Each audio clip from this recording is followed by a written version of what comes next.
Hello friends, welcome to the Unique Academy. Today we are going to learning about Marathi grammar. Okay? So today's topic is learning Marathi grammar made simple for English medium student. Okay? So हे special lecture आहे English मीडियमच्या स्टुडंटसाठी आणि तेही मराठी ग्रामरशी related. Okay? So simple वेनी Marathi grammar English मीडियमच्या स्टुडंटना कसं सोपं करता येईल, कसं इझी करता येईल, कसं त्यांना जास्तीत जास्त स्कोर मिळवता येईल या दृष्टिकोनातून आपण हा टोटली कोर्स जो आहे तो डिझाईन केलेला आहे. ओके, सो यामध्ये आपण ज्या काही मेथडॉलॉजी डेव्हलप केलेल्या आहेत की कशा पद्धतीने आपण मराठी ग्रामर स्टडी करणार आहोत, कशा पद्धतीने ते समजून घेणार आहोत. ओके, ना पाठांतर नाहीये, आपण काय करायचंय तर समजून घ्यायचंय, कारण समजून घेतल्यानंतरच खूप चांगले मार्क्स मिळतात. ओके, सो स्टार्ट करूया या आपल्या आजच्या लेक्चरला. ओके, सो फर्स्ट जो आपला तुलनात्मक अभ्यास, त्यानंतर वाक्यरचनेतील फरक आणि वर्तमानपत्राचा वापर, हे 3 पॉइंट जे आहेत ते आहे आपले मराठी ग्रामर इंग्लिश मीडियमच्या स्टुडंटना समजण्यासाठी केलेली एक मेथडॉलॉजी. ओके, सो या 3 गोष्टी आपण 3 पॉइंट्स जे आहेत तेच आपण इथून काय करणार आहोत, आज डिस्कस करणार आहोत. ओके, सो पहिला पॉइंट जो आहे तो म्हणजे तुलनात्मक अभ्यास, म्हणजेच काय तर कंपॅरेटिव्ह स्टडी. आता हा कंपॅरेटिव्ह स्टडी काय आहे, कसा केला जातो ते आपल्याला पुढे पाहायचंच आहे. नेक्स्ट पॉइंट इज वाक्यरचनेतील फरक. Okay, differences in sentence structure. Okay, Marathi Marathi वाक्यरचना असेल किंवा इंग्लिश वाक्यरचना असेल, या दोन्हीमध्ये आपल्याला काही फरक दिसतात, मग ते फरक आपल्याला समजून घेणं खूप गरजेचं आहे. अँड देन फायनल इज वर्तमानपत्राचा वापर, यूज ऑफ न्यूजपेपर. न्यूजपेपरचा वापर कसा करायचा तेही आपल्या मराठी ग्रामरसाठी. ओके, सो या 3 गोष्टी आपण इथं आज समजून घेणार आहोत. सो स्टार्ट करूया पहिला पॉइंट पासून, तो म्हणजे तुलनात्मक अभ्यास, म्हणजेच आपला कंपॅरेटिव्ह स्टडी. मित्रांनो, मराठी ग्रामर असेल किंवा मराठी भाषा असेल हे आपल्यासाठी नवीन नाहीये, परंतु ज्यावेळी आपण कंबाईन मेन्स पेपर 1चा विचार करतो त्यावेळी मित्रांनो तिथं थोडंसं आपल्याला मनामध्ये भीती वाटायला लागते, धाकधूक वाढते.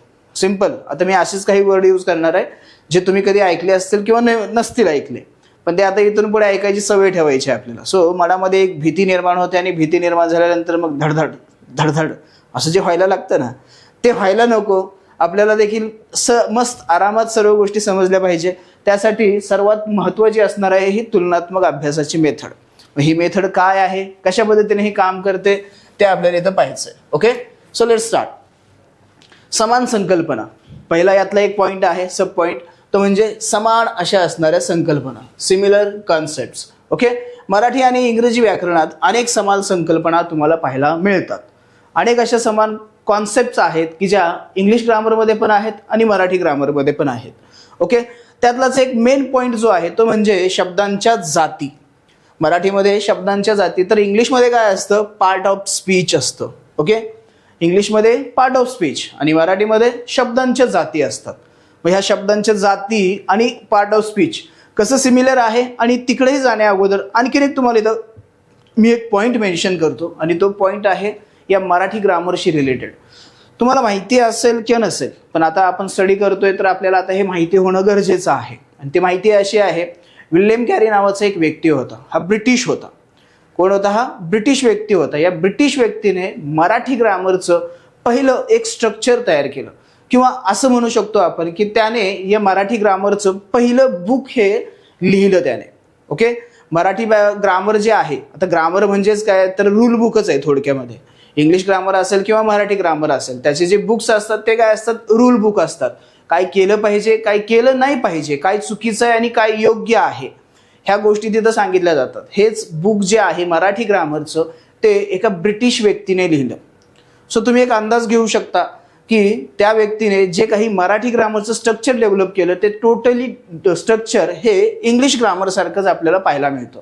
आणि हे तुम्हाला मी प्रूव्ह करून दाखवतो, आणि ते प्रूव्ह आपल्याला इथं पाहायला मिळतं. ओके, फर्स्ट नाम.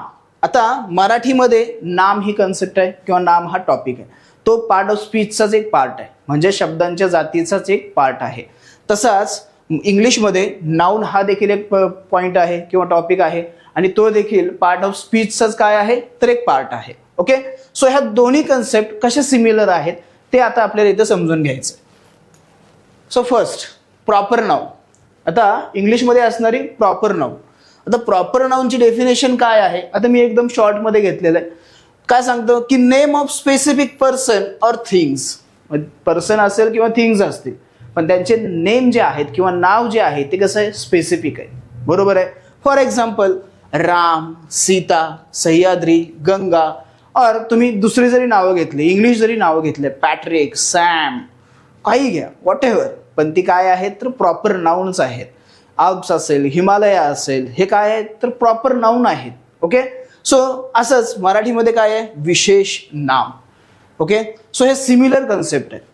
विशिष्ट व्यक्ती, वस्तू यांचं जे नाव असतं त्याला काय म्हणतात विशेष नाम असं म्हणतात.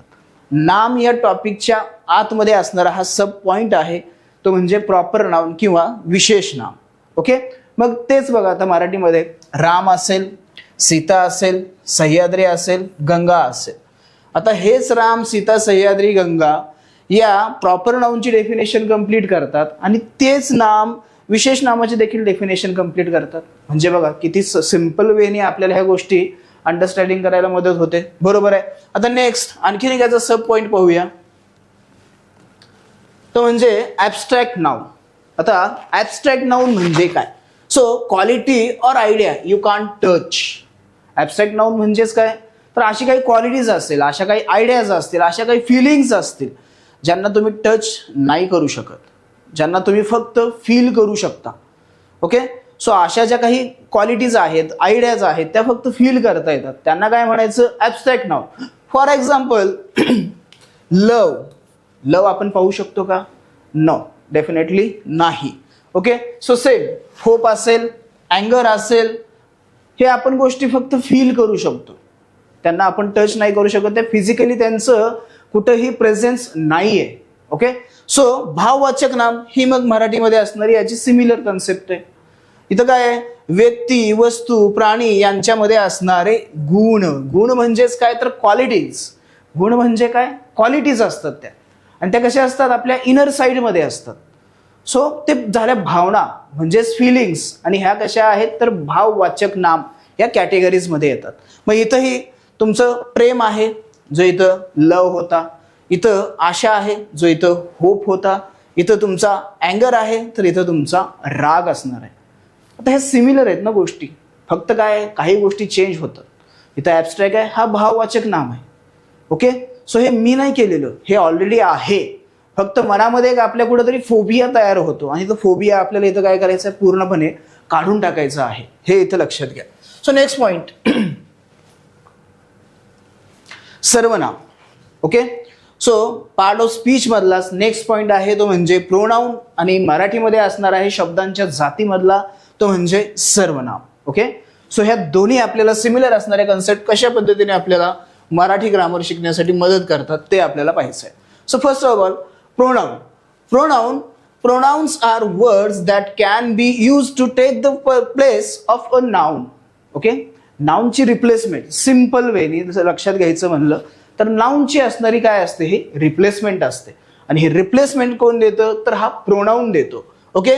For example he, she, it, I, we, you, we, they, me, him and her. Okay. मग याला सिमिलर असणारी मराठीमध्ये कोण आहे तर ते आहे सर्वनाम. प्रोनाउन म्हणजेच आपलं सर्वनाम. ओके.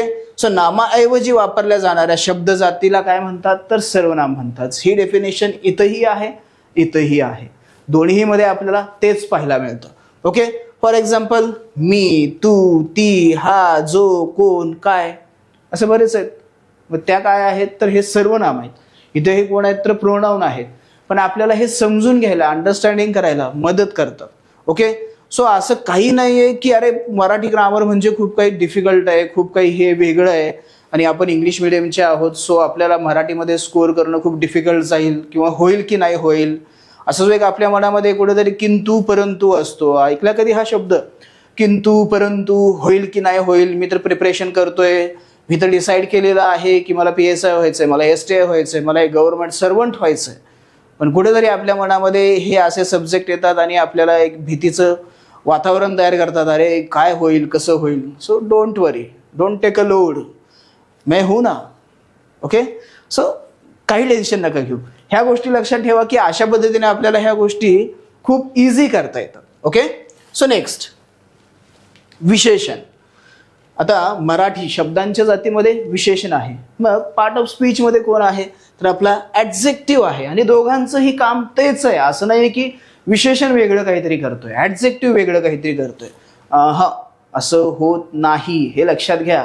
ओके, सो विशेषण काय आहे, विशेषण आणि कसं हे काम करतं ते आपल्याला इथं पाहायचं आहे. Okay, adjective. An adjective is a word that modifies or describes a noun or pronoun.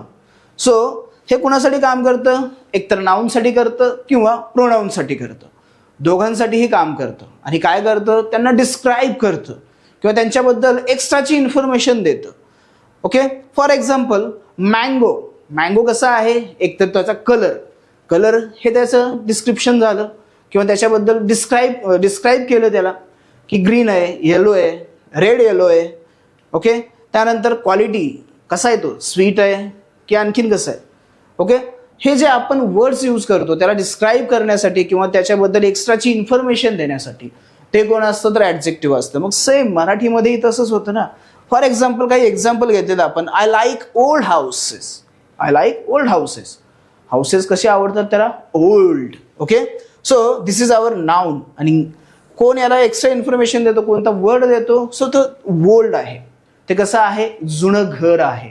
This house is old. Okay, next, the boy is tall and skinny. The boy is tall and skinny. Okay, आता boy कसा आहे तर tall and skinny.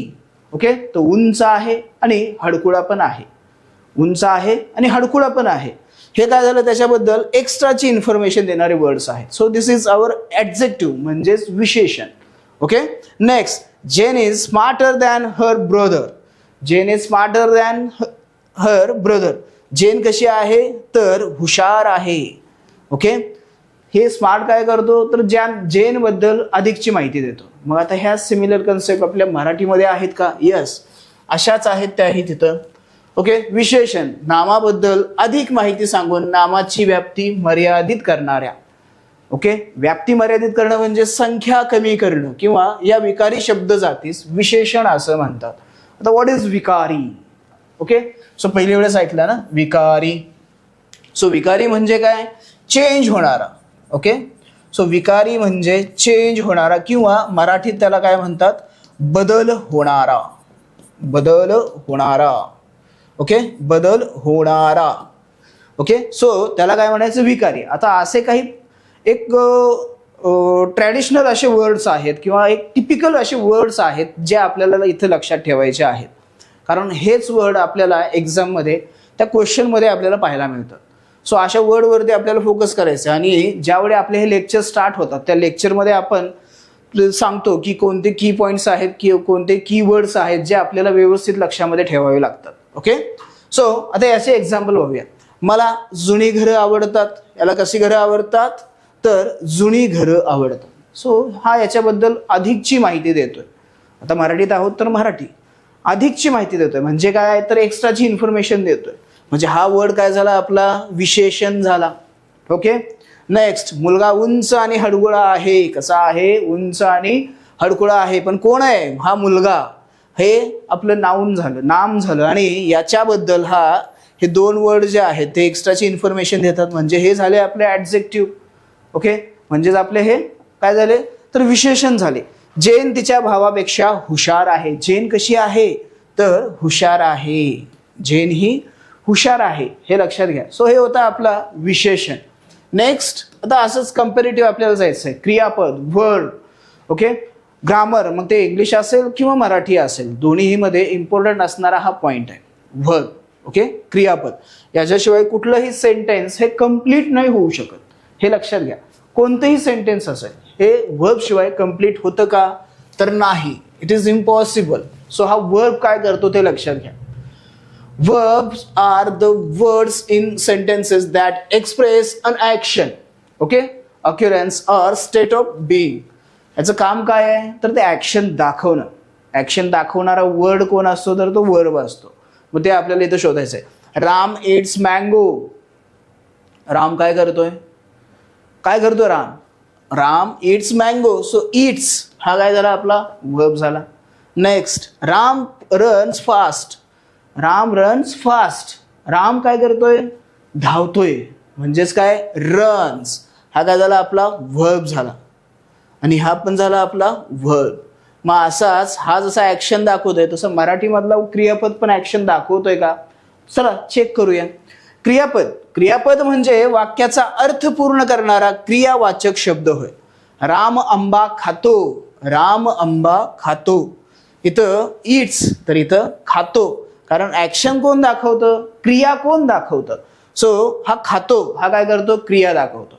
खातो हा word काय करतो? क्रिया दाखवतो. आणि हा क्रिया दाखवणारा वर्ड काय असतो? तर क्रियापद असतो. हा काय असतो? आपला क्रियापद असतो. ठीक आहे. नेक्स्ट, राम वेगात धावतो. राम वेगात धावतो. कसा धावतो? वेगात धावतो. राम वेगात धावतो. सो धावतो इज अवर व्हर्ब. का? तर तो ऍक्शन दाखवतोय, तो क्रिया दाखवतोय. म्हणून काय झाला? हा धावतो आपला इथं क्रियापद असणार आहे. ओके. सो नेक्स्ट, क्रिया विशेषण अव्यय. In English adverb. याचा सिमिलर असणारा कुठला पॉइंट आहे किंवा कुठला पार्ट ऑफ स्पीच आहे? तर तो म्हणजे adverb. Okay. So let's say adverb. A word that tells information about a verb is called adverb. Okay. She runs quickly. She runs quickly. आता ऍक्शन पण आहे, पण ते ऍक्शन कशी झाली? ओके. कोणत्या टाईपने झाली, कोणत्या सिच्युएशनमध्ये झाली, कशी झाली, तो सांगणारा वर्ड जो असतो त्याला काय म्हणतो आपण? ॲडव्हर्ब असं म्हणतो. सो रन्स, परत एकदा धावते. ओके. सो हे काय झालं? आपलं वर्ब झालं. पण ती ऍक्शन कशी झाली, कोणत्या सिच्युएशनमध्ये कशी झालेली आहे, तर ते सांगतं कोण? क्विकली. ती कशी आहे? खूप वेगात धावते. सो ॲडव्हर्ब काय करतो? त्याच्याबद्दल एक्स्ट्राची इन्फॉर्मेशन देतो. फॉर एक्झाम्पल, एक सब्जेक्ट आहे आणि सब्जेक्ट बद्दल एक्स्ट्राची इन्फॉर्मेशन देणारा कोण असेल? तर विशेषण. ओके. आणि जो एक वर्ब आहे त्या वर्ब बद्दल एक्स्ट्राची इन्फॉर्मेशन देणारा कुठला वर्ड असेल तर तो कोण असेल? आपला ॲडव्हर्ब किंवा क्रिया विशेषण. ओके. सो नेक्स्ट, शी सिंग्स ब्युटिफुली. शी सिंग्स ब्युटिफुली. सिंग्स कशी झाली आपले हे? तर हे आपलं वर्ब असेल. कशी गाणे म्हणते ते? सो गाणं म्हणते ना, सो ते. आणि ब्युटिफुली कसं? तर खूप छान सुंदर गाणं म्हणते ती कशी? सुंदर गाणं म्हणते. ओके. सो हा काय झाला आपला? हा असेल आपला ॲडव्हर्ब. मग असंच मराठीमध्येही आहे ना? हो आहे. क्रियापदाबद्दल माहिती सांगणाऱ्या शब्दाला क्रिया विशेषण असे म्हणतात. ती वेगाने धावते. ती वेगाने धावते. शी रन्स क्विकली. सो ती वेगाने धावते. धावते हा इथं क्रियापद असेल. दिस इज अवर क्रियापद. अँड नेक्स्ट, कशी धावते? वेगाने धावते. ओके. सो आयडेंटिफाय करणं खूप काही डिफिकल्ट नाहीये. लगेच आपल्याला काही विदिन मायक्रो सेकंड्समध्ये आपण ते आयडेंटिफाय करू शकतो, कारण क्वेश्चन हे याच्यावरतीच येतात आपल्याला. ओके. आणि त्याच्यानंतर त्याचे टाईप्स वगैरे विचारले जातात. सो डोंट वरी, हे पटकन लक्षात राहतं आणि पटकन आयडेंटिफाय पण करता येतं. सो हे इथं क्रिया विशेषण असणार आहे. नेक्स्ट, ती सुंदर गाते. गाते दिस इज अवर व्हर्ब. अँड सुंदर दिस इज अवर ॲडव्हर्ब. म्हणजेच काय? तर क्रिया विशेषण. हे क्रियापद आणि हे असणार आहे आपलं क्रिया विशेषण. Okay. So let's move on. Next point. Next point is शब्दयोगी अव्यय. ओके. हा थोडासा मायनर चेंज असणारा पॉइंट आहे, कारण मराठीमध्ये हा थोडासा वेगळा वर्क करतो आणि इंग्लिशमध्ये हा थोडासा वेगळा. आणि तसंच इंग्लिशमध्ये कोण आहे? तर प्रिपोजिशन असा हा एक असणारा पॉइंट आहे. ओके. सो शब्दयोगी अव्यय, preposition. Prepositions are words that link nouns, pronouns or phrases to other parts of the sentences. Okay? So शब्दांना जोडून येणं हे या प्रिपोजिशनचं किंवा शब्दयोगी अव्ययाचं महत्त्वाचं कार्य आहे. आणि इतर शब्दांशी असणारं त्याचं कनेक्शन दाखवणं हे त्याचं दुसरं एक काम आहे. Okay. So the painting is above the up sofa. Above. Okay. हा इथं प्रिपोजिशन असणार आहे. नेक्स्ट, शब्दयोगी अव्यय. जी अव्यय नामांना व सर्व नामांना जोडून येतात व त्यांचा वाक्यातील इतर शब्दांशी. ओके. सो थोडंसं विचार करा याच्यावरती की काय म्हणतो हा? नामांना आणि सर्व नामांना जोडून येतात व त्यांचा वाक्यातील इतर शब्दांशी संबंध दाखवितात. रिलेशन जे आहे, इतर जे काही वर्ड्स असतील त्यांच्याशी असणारं रिलेशन हे दाखवणं कोणाचं काम आहे? तर या शब्दयोगी अव्ययाचं आहे. ओके. सो नेक्स्ट, सो अशा अव्ययांना काय म्हणतो आपण, शब्दयोगी अव्यय असं म्हणतो. ओके, फॉर एक्झाम्पल चित्र सोफ्यावर आहे. कुठं आहे, सोफ्यावर. आता वर जो हा वर्ड आहे हा आहे शब्दयोगी अव्यय म्हणजेच आपला प्रिपोजिशन. ओके, सो ह्या गोष्टी इथं लक्षात घ्या. हा असेल आपला प्रिपोजिशन. ओके, इथं अभाव होता, इथं हे. फक्त फरक काय आहे, डिफरन्स काय आहे, तर हा शब्दांना कनेक्ट होऊन येतो का, तर नाही. पण हा काय होतो, शब्दांना कनेक्ट होऊन येतो, शब्दांना जोडला जातो. म्हणून हा काय असतो, शब्दयोगी अव्यय. योगी म्हणजेच योग, आणि योग मीन्स काय होतं, तर योग मीन्स जोडले जाणं, जोडले जाणं. हे इथे लक्षात घ्या. Okay, so next point is उभयान्वयी अव्यय. उभयान्वयी अव्यय आणि कंपॅरेटिव्ह जर आपण पाहिलं इंग्लिशमध्ये काय आहे पार्ट ऑफ स्पीच मध्ये, तर कंजक्शन. ओके, काय असणार आहे, तर कंजक्शन असणार आहे.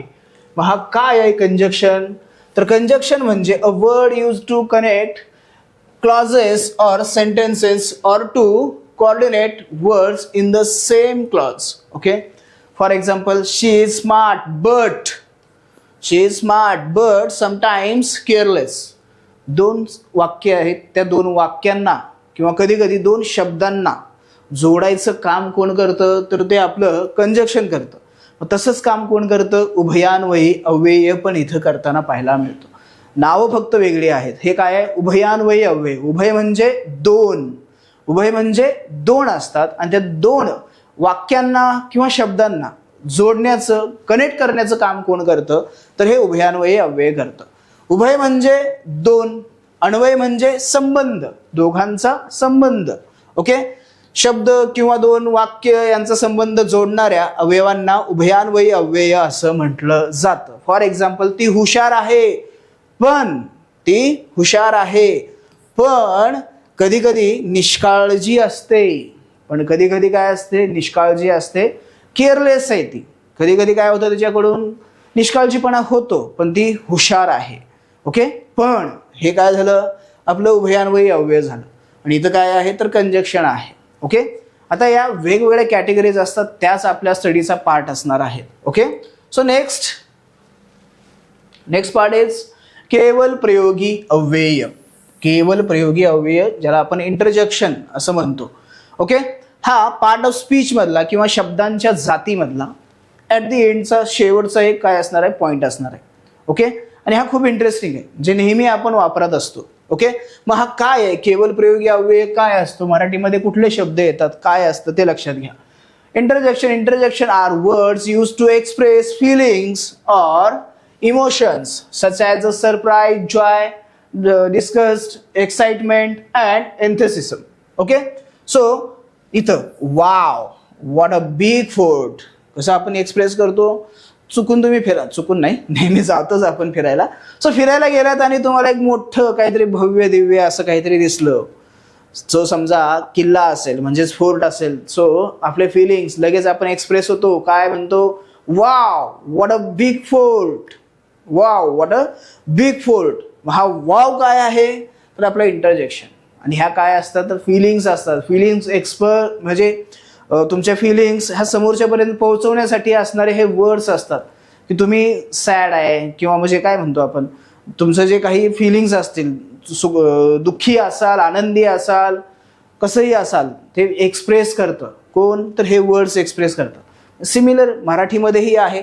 केवल प्रयोगी अव्यय आपल्या मनात दाटून आलेल्या भावना एखाद्या उद्गाराद्वारे व्यक्त होतात. त्या उद्गारांना केवल प्रयोगी अव्यय असं म्हणतात. काय म्हणतात, केवल प्रयोगी. जस्ट त्यांना काय करायचं, यूज करायचं आणि तुमचे एक्सप्रेशन लोकांपर्यंत पोहोचवायचे आहेत. तुम्हाला एखादी गोष्ट आवडली की आपण लगेच रिॲक्ट होतो, वा किती छान आहे, असतं ना, आपली रिॲक्शन असते. सहज रस्त्यावरतून जाताना एखादी बाईक तुम्हाला आवडली तर तुम्ही काय म्हणता, wow what a nice bike. Simple आहे ना. लगेच एक्सप्रेशन आपले काय होतात, त्या वर्डच्या माध्यमातून आपले फिलिंग्स काय होतात त्याच्यातून बाहेर येतात. ओके, मग हेच अबब, कसं अबब केवढा मोठा किल्ला आहे, अबब केवढा मोठा किल्ला आहे.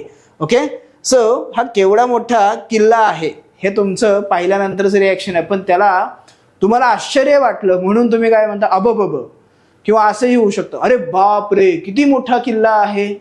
हा अरे बाप रे अबब हे काय आहे, केवल प्रयोगी अव्यय आहे.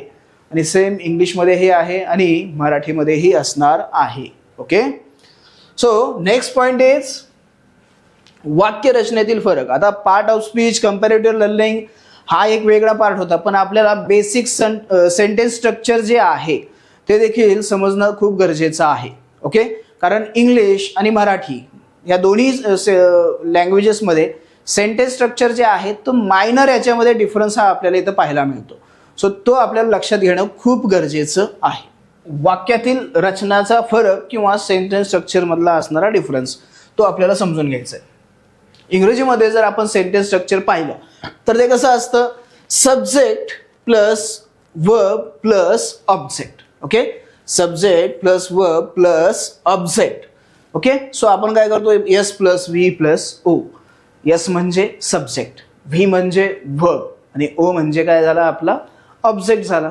ओके, सो हे स्ट्रक्चर आपल्याला इंग्रजी सेंटेन्स स्ट्रक्चरमध्ये पाहायला मिळतं. मग हे कसं आहे बघा, she reads a book, she reads a book. Book object हा आपला वर्ब आणि हा झाला आपला subject. He wrote a letter, he wrote a letter हे झालं आपलं ऑब्जेक्ट, हे झाला आपला वर्ब आणि हा झाला आपला सब्जेक्ट. ठीक आहे, next she open the window, she open the window, she open the window हा ऑब्जेक्ट, हा आपला वर्ब आणि हा असणार आहे सब्जेक्ट. ओके, सो आता हाच वाक्याचा रचनेचा प्रकार जो आहे तो कसा आहे ते लक्षात घ्या. मराठीमध्ये कर्ता, कर्म आणि क्रियापद. आता कर्ता म्हणजेच कोण तर आपला सब्जेक्ट, कर्म म्हणजेच कोण तर आपला ऑब्जेक्ट आणि क्रियापद म्हणजेच वर्ब. म्हणजे इथं काय स्ट्रक्चर असणार आहे तर इथं असेल structure subject plus object plus verb. Okay, so change काय झाला, ऑब्जेक्ट आणि वर्ब या दोघांचे प्लेसेस जे आहेत ते चेंज झाले, त्यांनी एकमेकांमध्ये ते चेंज करून घेतले. सो फॉर एक्झाम्पल ती पुस्तक वाचते, वाचते क्रियापद, ॲक्शन दाखवणारं वर्ब आहे, बरोबर आहे. ॲक्शन दाखवणारा कोण असतो, वर्ब असतो. सो वाचते, वाचणारी ती आहे, so this is our subject. Okay, वाचतो किंवा वाचते हा आपला वर्ब असेल. ओके, वाचलेलं काय किंवा वाचण्याची क्रिया कोणावरती घडली तर ती पुस्तकावरती, so this is our object म्हणजेच काय तर कर्म.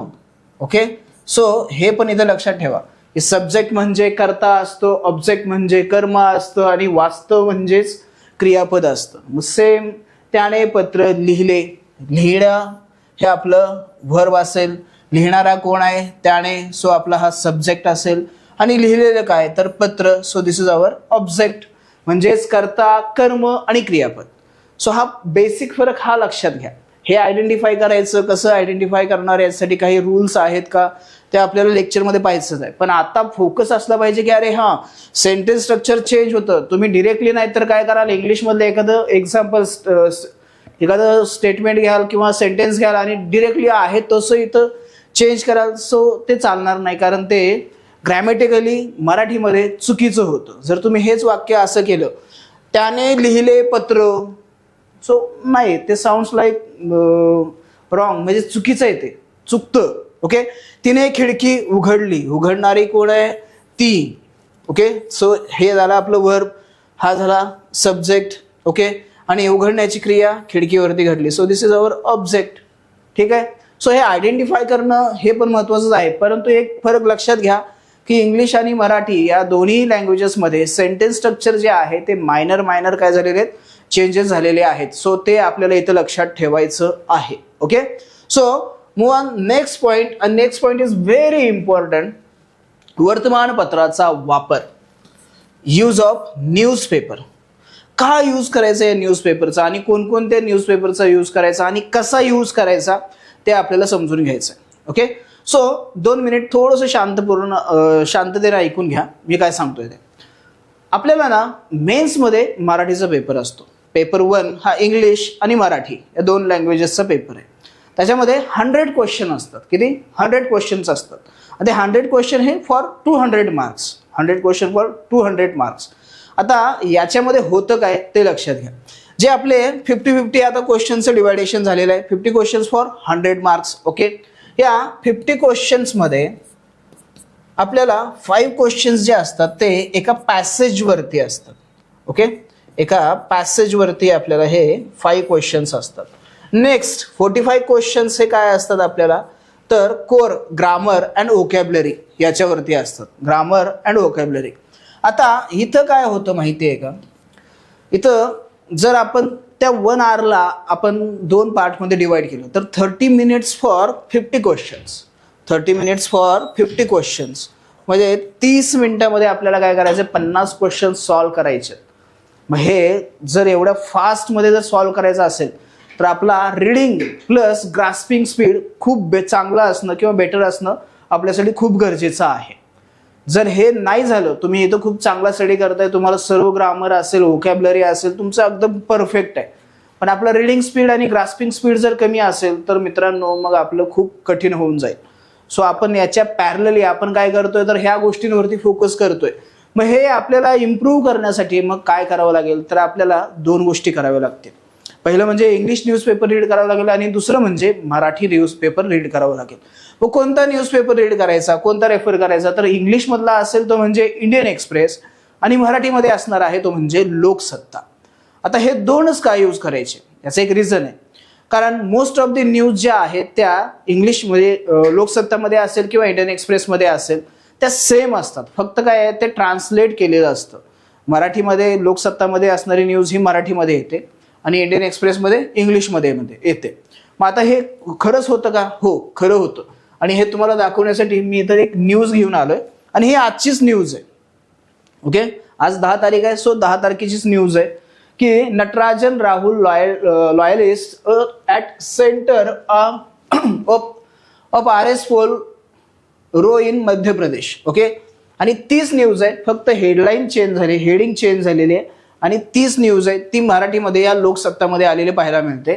मध्य प्रदेशात काँग्रेस अडचणीत, राज्यसभा निवडणुकीसाठी मीनाक्षी नटराजन यांचा अर्ज बाद झाला. सो दोन्हीकडे न्यूज तीच आहे. मग आपण करायचं काय, तुम्ही एक करायचं, तुम्ही ही न्यूज इंडियन एक्सप्रेसमध्ये वाचायची आणि ही न्यूज परत मराठीमध्ये वाचायची. होतं काय, इथं जी न्यूज वाचली, इथं जी इन्फॉर्मेशन तुम्ही वाचली तीच इन्फॉर्मेशन तुम्हाला इथं मराठीमध्ये देखील वाचायला मिळते. पण आपल्याला आता मराठी वीक असल्यामुळं काय होतं, काही वर्ड्समध्ये आपल्याला कन्फ्युजन होतं की काहींचं मिनिंग नाही समजत. सो हे दोन्ही आपण कम्पॅरेटिव्ह जर आपण हे न्यूजपेपर वाचले तर आपल्याला 2 फायदे होतात. पहिलं म्हणजे की आपलं रीडिंग स्किल इम्प्रूव्ह होईल, दुसरं म्हणजे की आपली व्होकॅब्युलरी देखील काय होणार आहे, इम्प्रूव्ह होत जाणार आहे. सो ह्या दोन्ही गोष्टी आपल्याला इथं करायच्या आहेत आणि हे आजपासून तुम्ही आता लगेच स्टार्ट करणं गरजेचं आहे. आणि दुसरं, ज्यावेळी आपण लेक्चर स्टार्ट होतात त्यावेळी आपण काय करतो, तुम्ही दररोज जे काही असे न्यूज वाचाल त्यामध्ये मग तुम्हाला काही वर्ड्स असे असतील की ज्याचं तुम्हाला अर्थ समजत नाही, मिनिंग समजत नाही. मग तुम्ही काय करायचं, ते नोट डाऊन करून ठेवायचं आणि नेक्स्ट डे ज्यावेळी आपलं लेक्चर असतं त्यावेळी मग तुम्ही ते मला विचारायचं. मग तुम्हाला मी ते बरोबर एक्सप्लेन करतो की याचं मिनिंग काय आहे, हा कुठे यूज केला जातो आणि याचं काम काय आहे. ओके, सो अशा पद्धतीने ह्या आपण 3 स्टेप डेव्हलप केलेले आहेत इंग्लिश मिडियमच्या स्टुडंटसाठी. ओके, सो लेक्चर जर तुम्हाला हे आवडलं असेल तर लाईक करा, शेअर करा. ओके, आपल्या या चॅनलवरती नवीन असाल तर सबस्क्राईब करा. सो इथंच थांबूया, भेटूया नेक्स्ट लेक्चरमध्ये. धन्यवाद.